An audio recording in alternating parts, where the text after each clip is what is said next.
네, 아는 기자 정치부 이현재 기자 나왔습니다. 자, 이 기자, 국방부가 우리 군용 무인기는 아니다 이렇게 선을 그었습니다. 네, 국방부가 오늘 오후 1차 조사 결과를 발표했습니다. 해당 무인기를 보유하지도 않았고 북한이 발표한 일자에는 군용 무인기를 띄운 적도 없다고 했습니다. 우리 군이 무인기를 침투시켰다는 북한의 주장을 정면 반박한 겁니다. 우리나라가 이 군사 분계선 인근을 정찰하려면 뭔가 무인기를 날려야 하는 겁니까? 아닙니다. 우리나라는 군사분계선 인근을 정찰하는데 사실 무인기를 날릴 필요가 없습니다. 이미 2023년부터 지난해까지 정찰 위성 5기를 띄워놨기 때문입니다.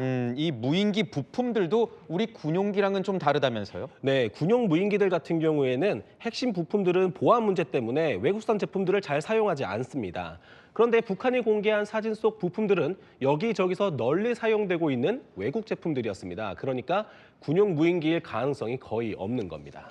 성능 차이도 꽤 난다면서요? 네, 그렇습니다. 윤석열 전 대통령이 지난 2024년 비상계엄 선포 명분을 만들기 위해서 평양에 무인기를 침투시켰다는 혐의를 받고 있죠. 그 당시 평양에 침투했던 군용 무인기랑 비교를 해보면 성능 차이가 확연합니다.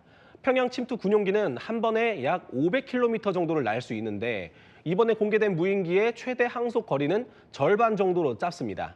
크기도 평양 침투 군용기는 날개 폭이 약 3m, 기체 길이 약 2m로 중형 크기인데 비해 이번 무인기는 날개 폭 약 2m, 기체 길이 약 1.2m로 소형으로 분류됩니다. 전문가들은 100만 원대 초중반 정도 가격이면 이런 소형 무인기를 구할 수 있다고 하더군요. 가장 궁금한 건 이겁니다. 그럼 누가 보낸 겁니까? 전문가들은 대북 단체나 드론 동호회 등 민간에서 보냈을 가능성을 짚고 있습니다. 그러니까 몰래 하는 사람들이 있다는 겁니다.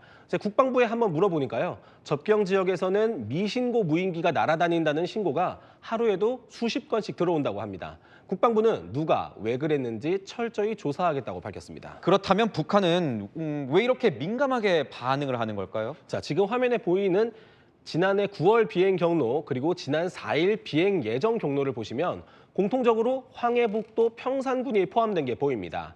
평산군은 북한에서 유일하게 확인된 우라늄 정년 시설이 있는 곳입니다. 그러니까 북한이 가장 중요하게 여기는 핵시설이 있는 곳이다 보니 민감하게 반응하는 것으로 보입니다. 하나 더 궁금한 게 있습니다.